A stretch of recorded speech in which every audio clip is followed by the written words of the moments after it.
In this video, we're going to decide if the LEGO Star Wars The Last Jedi First Order Heavy Scout Walker set number 75177 is worth the money. Let's find out.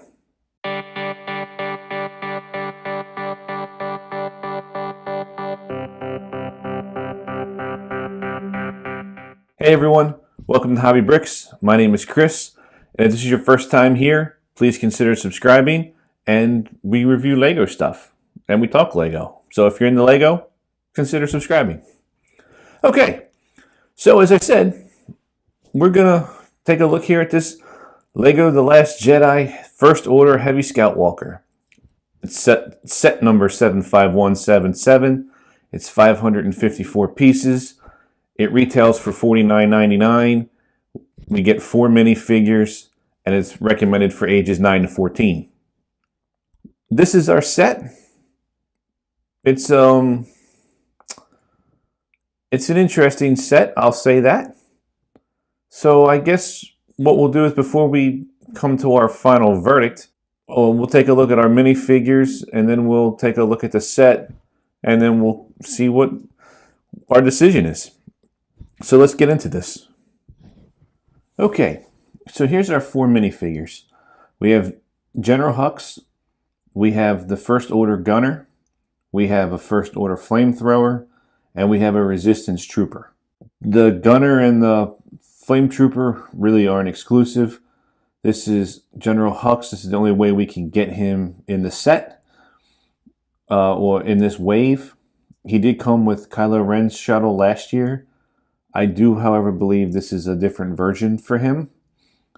And our Resistance Trooper. It's a female, and her torso and helmet are different than most of the other Resistance Troopers that I've seen. So what we'll do is we'll take a look at the 4 of them up close, and then we'll take a look at the First Order Scout Walker. Okay, so here is our Resistance Trooper, and probably my favorite minifigure of this entire set. I really kind of dig her helmet. It's a different looking helmet compared to the ones that we've gotten with other Resistance Troopers. Some of them have that face guard that come down in front of them. Her torso, I really like the torso. The torso is nice. I kind of like that. I like that, and I like the, well, olive drab or olive green you'd want to call for her magazine pouches. Really dig that. It's just a nice looking torso. There's her back. She does have a second face. Her helmet does. You can just barely see the bottom of her lip, but her helmet does do a good job of covering her face, her second face. So here's our primary face, and there's our secondary face, which I'm not sure. I guess there she's more straight-lipped. There she's got a little bit more of a grin on her face. But that is our Resistance Trooper. So probably the second most interesting minifigure of this set here is General Hux. He's wearing all black. You can kind of see the outline of like a trench coat that he's got on. Got his red hair with the sideburns. Little blaster gun. Detailing is pretty minuscule, I would say. Kind of looks like, the same kind of torso and leg printing that we would get with, say, like Darth Maul or the Emperor. Some of those guys. Excuse me. He does not have a secondary face, which is a little surprising in my opinion, considering he's one of the quote-unquote main villains. But all they really did with him, you take his hairpiece off and you can see the sideburns on the side of the head, which is kind of funny looking with no hair. But that's pretty much it, the Hux. So here's our Flame Trooper. Same Flame Trooper we've had in all the other sets, going back to the Force Awakens Snow Speeder. No, it wasn't the Snow Speeder. It was the troop transporter that Captain Phasma came with. We got the Flame Trooper with. And then the battle pack. And now this, it's just the same. You know, there's no difference. The torso is the same.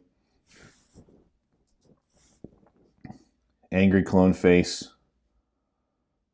Little bit of a, you know, canisters for extra for the flamethrower. But that's him. And now for probably the most boring minifigure in LEGO history, the First Order Gunner. I mean, that helmet is nice, which we've had with other sets before. But I mean, look at that torso. I mean, it's like, hey, I got a vest, and then that's it.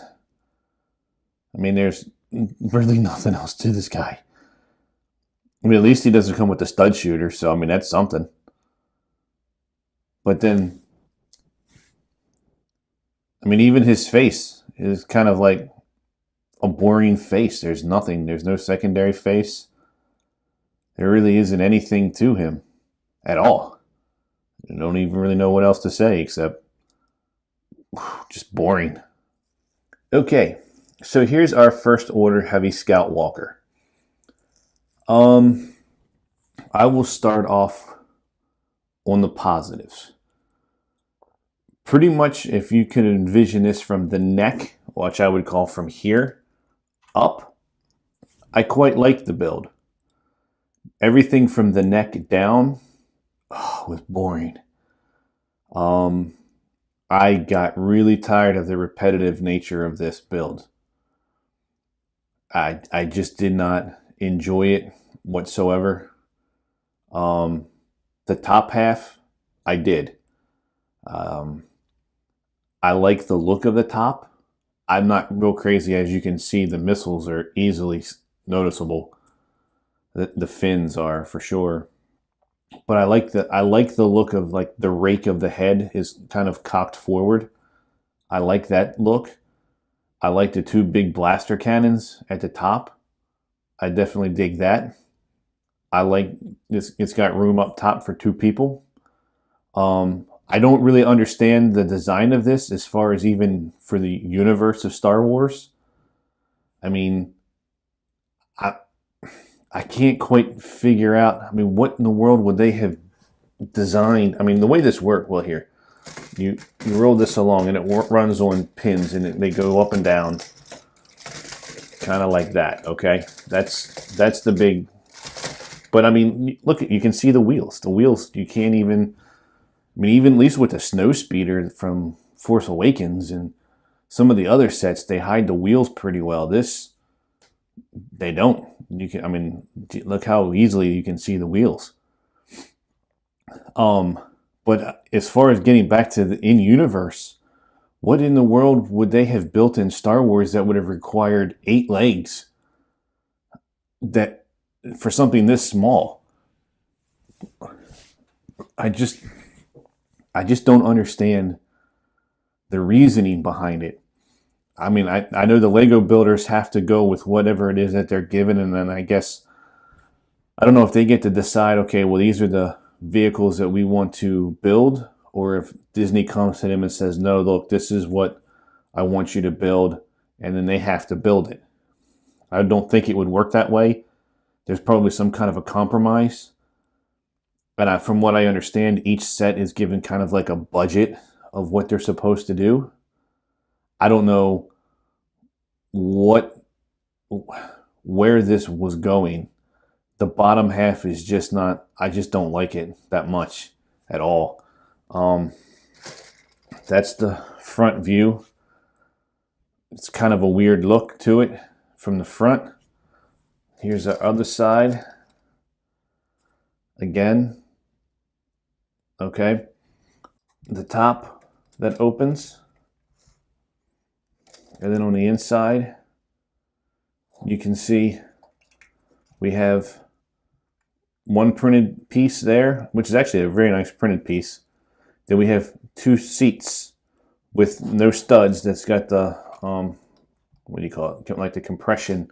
The legs sit between it and they stick to it. Yeah, but the bottom, I mean, this is just so repetitive over and over and over again. And it's not complicated, it's just boring. There isn't anything really to it. It just, I don't know. That top half, though, I actually did enjoy. I didn't mind building it. I enjoyed it. This flips up. You can kind of see the glass, the window on the outside. But that's our Assault Walker. Now let's get to our conclusion. All right, guys. So, in conclusion, what would be our grade for this? Well, in my estimation, I would say it's probably a D. I don't know if I could call it a complete fail, but it's pretty close. It's like a D- in my opinion. I just do not like this set. I don't like I don't completely hate the entire set. I do not like many aspects of this. I do not know what the concept of it is in universe. It's just weird to me from a Star Wars point of view. The build is not, well, you guys know when you're building a set, there's some sets that you build and it's like, oh man, this, I could build this all day long. It's great. Then there's other sets that you build and it's like, oh God, is it over yet? I mean, it's 554 pieces, and I was like, oh, I just did not enjoy that bottom half at all. The top, I do like. I like the look of the top. If there was some way they could have done something from here down that could have made it done something, it would. I think I might have liked this set. Now, granted, on the minifigure side, they gave us two of the boringest minifigures you could have. Hux, I'm kind of shocked by how they just give him one face. I mean, he's sort of one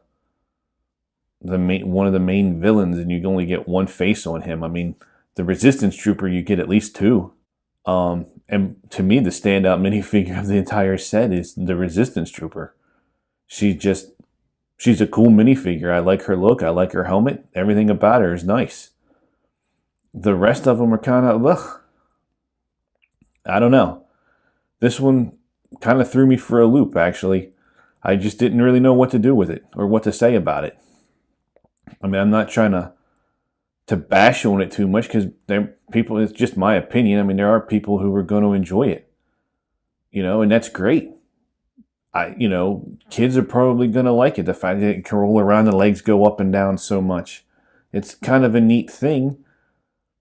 But from maybe I'm just being too, not too technical, but too, like, when you think of it from it's a toy, it's not a model, but you can see the wheels. It kind of takes away the believability of what it's supposed to do and how it's supposed to work. And the missiles, I mean, almost every set so far that I can remember right now, at least in this line of The Last Jedi sets, the fins of the missiles have been hidden. And these things stand out like a sore thumb. I mean, you can't miss them. So, and I know it's kind of harder to integrate them into things, but just like with the heavy walker, it's, they put the missiles in the front. They could hide them away. Here, they're out on the sides. I mean, I don't know why they couldn't have figured out a way to put them on the inside or build the head out a little bit more and shot the missiles from the side or something. I don't really know. But, all right, well, enough rambling. Okay, guys, so that's my review of the First Order Heavy Scout Walker. Let me know in the comments down below what you think, if you bought the set, if you think it's a good set. Maybe I'm wrong. Maybe everybody else thinks this is great. It's just my opinion. And if you think the price is good, I'm not... 554 pieces for $50. Yeah, it's a good price, but not for really, in my opinion, for what you get. All right. Well, if you liked the video, give it a thumbs up. If you didn't like the video, give it a thumbs down. If you like the channel and like talking about Lego all the time, consider subscribing. And I'll see you guys in the next video. Bye for now.